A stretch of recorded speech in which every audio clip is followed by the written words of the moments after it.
Hi friends, എല്ലാവർക്കും നമസ്കാരം. ഇന്നത്തെ വീഡിയോയിലേക്ക് എല്ലാവർക്കും സ്വാഗതം. പ്രഗ്നൻസിയുടെ സെക്കൻഡ് ട്രൈമസ്റ്ററിൻ്റെ പകുതി മുതൽ കുഞ്ഞിൻ്റെ അനക്കം കിട്ടിത്തുടങ്ങുന്നതാണ്. ഇങ്ങനെ അനക്കം കിട്ടിത്തുടങ്ങുന്നത് മുതൽ കുഞ്ഞ് ആക്റ്റീവാണോ, കുഞ്ഞിൻ്റെ ഹെൽത്ത് ഓക്കെ ആണോ എന്നൊക്കെ അറിയാനായി കുഞ്ഞിൻ്റെ അനക്കം നോക്കാൻ പറയാറുണ്ട്. ചില സമയങ്ങളിൽ അനക്കം നോക്കുമ്പോൾ കുഞ്ഞ് അനങ്ങാതിരിക്കാറുണ്ട്. ആ സമയത്ത് ചിലപ്പോൾ കുഞ്ഞ് ഉറങ്ങുകയായിരിക്കാം. അങ്ങനെയുള്ളപ്പോൾ കുഞ്ഞിൻ്റെ അനക്കം കിട്ടാനായി ചില കാര്യങ്ങൾ ചെയ്ത് നോക്കാവുന്നതാണ്. കുഞ്ഞ് അനങ്ങുന്നതിനായി എന്തൊക്കെ കാര്യങ്ങളാണ് ചെയ്യേണ്ടത് എന്നതിനെക്കുറിച്ചാണ് ഇന്നത്തെ വീഡിയോയിൽ പറയുന്നത്. കുഞ്ഞിൻ്റെ അനക്കം കറക്റ്റായി കിട്ടുന്നതിനായി ഭക്ഷണം കഴിച്ചതിന് ശേഷം അനക്കം നോക്കാൻ ശ്രദ്ധിക്കുക. അനക്കം കിട്ടാതെ വരുന്ന സമയത്ത് മധുരമുള്ള ഭക്ഷണമോ ചെറു ചൂടുവെള്ളമോ കുടിച്ചു നോക്കുക. രണ്ടാമത്തെ ടിപ്പ് നടക്കുക എന്നതാണ്. കുറച്ച് സമയം നടന്നതിന് ശേഷം വന്നിട്ട് കുഞ്ഞിൻ്റെ അനക്കം നോക്കുക.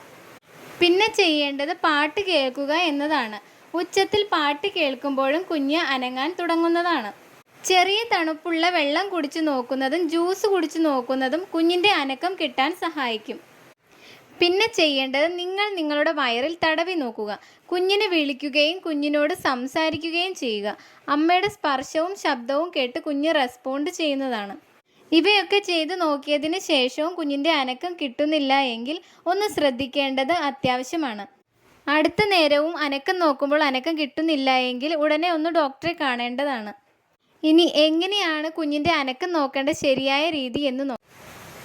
ഓരോ നേരവും ഭക്ഷണം കഴിച്ചതിന് ശേഷം 1 മണിക്കൂർ കുഞ്ഞിൻ്റെ അനക്കം നോക്കണം. ഇടതുവശം ചെരിഞ്ഞ് കിടന്നു വേണം അനക്കം നോക്കാൻ.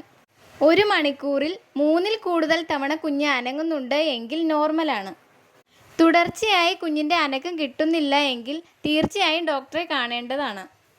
ഈ വീഡിയോ നിങ്ങൾക്ക് ഉപകാരപ്പെട്ടെങ്കിൽ ലൈക്ക് ചെയ്യാനും സബ്സ്ക്രൈബ് ചെയ്യാനും ശ്രമിക്കുക. ഇന്നത്തെ ടോപ്പിക്ക് നിങ്ങൾക്ക് ഉപകാരപ്പെട്ടു എന്ന് കരുതുന്ന മറ്റൊരു ടോപ്പിക്കുമായി അടുത്ത വീഡിയോയിൽ കാണാം.